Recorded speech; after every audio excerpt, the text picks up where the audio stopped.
السلام عليكم ورحمة الله وبركاته. ازيكم يا حبايب قلبي؟ عاملين ايه؟ يا رب الجميع يكون بخير. جالكم النهارده فيديو جديد، اتمنى انه ان شاء الله يعجبكم.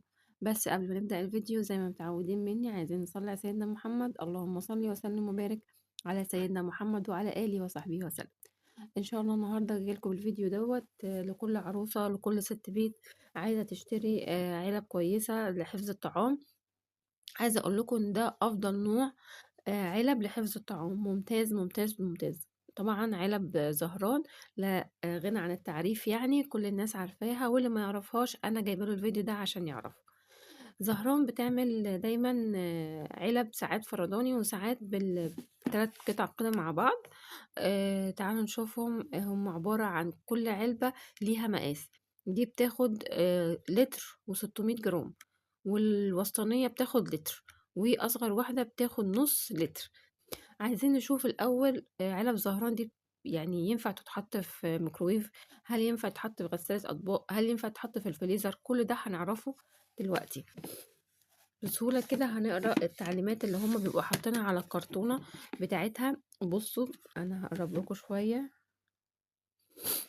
زي ما انتوا شايفين كده معمول عليها العلامات دي. طالما معمول عليها العلامات دي ومفيش عليها اكس، يبقى هي متاح تتحط في الحاجات دي. يعني عندنا فود سيف ميكروويف سيف، يعني آمنة في الميكروويف. ودي في الفريزر برضو آمنة. والديش ووشر برضو غسالة الأطباق دي للأكل للطعام، يعني برضو آمنة. فبالنسبة للتخزين بيقولك بقى هتتعاملي معاها ازاي. فبيقولك بالنسبة للتخزين، علب زهران مصممة خصيصا لعدم استعمال مكان كبير، يعني عدم استغلال مكان كبير داخل التلاجة أو الفريزر. يعني هي أصلا ما بتاخدش مساحة كبيرة في التلاجة أو الفريزر. آمنة للاستخدام في الميكرويف. ممكن نحط العلبة زي ما هي في الميكرويف والغطا وكل حاجة، بس لازم نتأكد إن الغطا مفتوح، مش نحط العلبة وهي مقفولة. تمام. أثناء التسخين في الميكروويف غير مناسبة للاستخدام داخل الفرن أو الشواية، طبعا هتسيح. لكن التسخين في الميكروويف آمنة.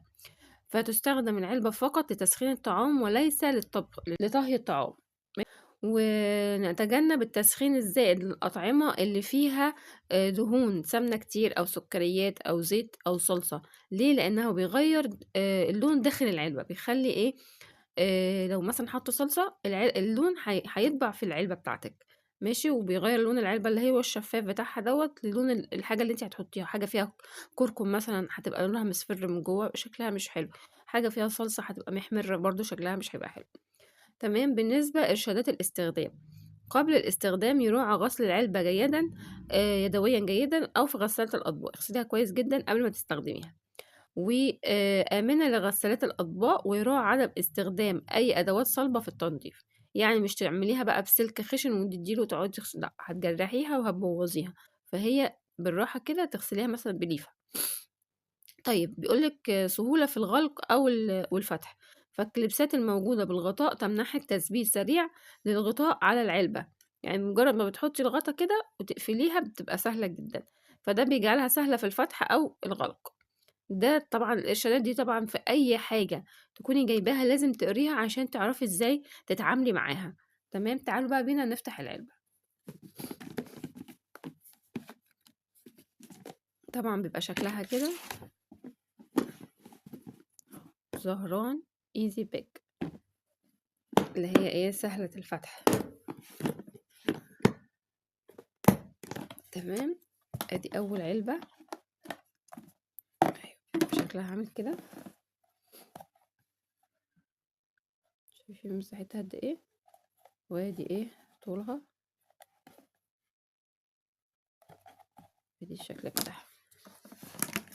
وما شاء الله بصوا الكاوتشات بتاعتها بتبقى لازقة فيها ومحكمة، يعني مش سهلة إن أي طفل مثلًا يشدها أو كده فيروح مطلعها. ماشي. تروحي بقى ايه حطاها كده. لو مثلا رايحة تمرين مع ابنك ممكن ياخدها لللانش بوكس برضو في المدرسة. بصوا كده. مثلا خرجتي ممكن تحطي فيها مثلا مكرونة، صلصة، بس تكون سخنة المكرونة وتروح حطها فيها، مش تسخنيها فيها. تمام.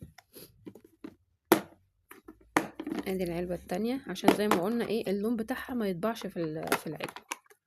ادي العلبة التانية اهي،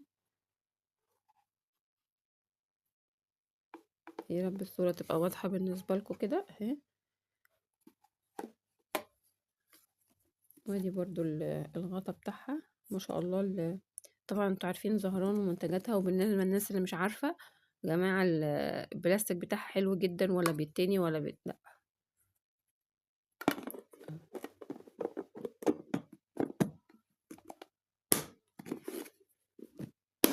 طبعا عشان جديدة لسه ايه جامدة. فايه لو حطيتي كمان خلي بالك، لو حطيتي شوربة او صلصة لوحدها ما تتكبش، يعني لو رايحة خروجة واخدة معاكي شوربة لسان عصفور او شوربة ايا كان، يعني رايحة سفر، رايحة يعني لا قدر الله مستشفى وعايزة تاخدي اكل معاكي المريض فيه شوربة وكده، متكبش ابدا، لان الكاوتش ده ما يخليش اي تسريب يحصل. تمام، عن تجربة يعني. هتقولي لي دي جديدة، تجربة ايه؟ لا انا كان عندي منها قبل كده، فانا عارفة ازاي يعني بتعامل معاها. تمام. وادي الحجم الصغير مثلا ممكن برضو جنب لانش بوكس كده، حاطة مثلا فاكهة مقطعة مثلا تدوت تفاحة، جوافية، موزاية، عنب اي حاجة تحطيها لطفلك هنا. بصوا شكلها كده زي ما انتوا شايفين، وكل واحدة كل علبة مكتوب عليها ايه الأمان بتاعها. وهنا طبعا البيبي دوت انها ما شاء الله ممتازة، ودي بقولك مكتوب عليها 500 ملي اهو زي ما انتوا شايفين. فيعني حاجة بجد آخر نضوف. قفل كده تمام. ادي شكلها برضو حتى هي شكلها شيك كده لوحدها. ابنك رايح التمرين، رايح حاجة، أو بنتك تحط لهم الحاجة في العلب دي، انتي مطولة تاخدي بقى في العلبة الكبيرة ليكي لابنك لبنتك كده يعني. فأنا بنصح أي عروسة أو ست بيت هتجيب مثلا علب بلاستيك أمين أمين على الصحة، تشتري العلب دي. أنا كنت جايباها من رنين عاملة 200 جنيه. فطبعا بتختلف بقى من بلد لبلد أو من محافظة لمحافظة. ممكن بقى تجيبي واحدة تجيبي التلاتة مع بعض. تمام. فبس هو ده الفيديو بتاعي، اتمنى ان هو يكون عجبكم، اتمنى ان انتوا تستفيدوا منه باي حاجه.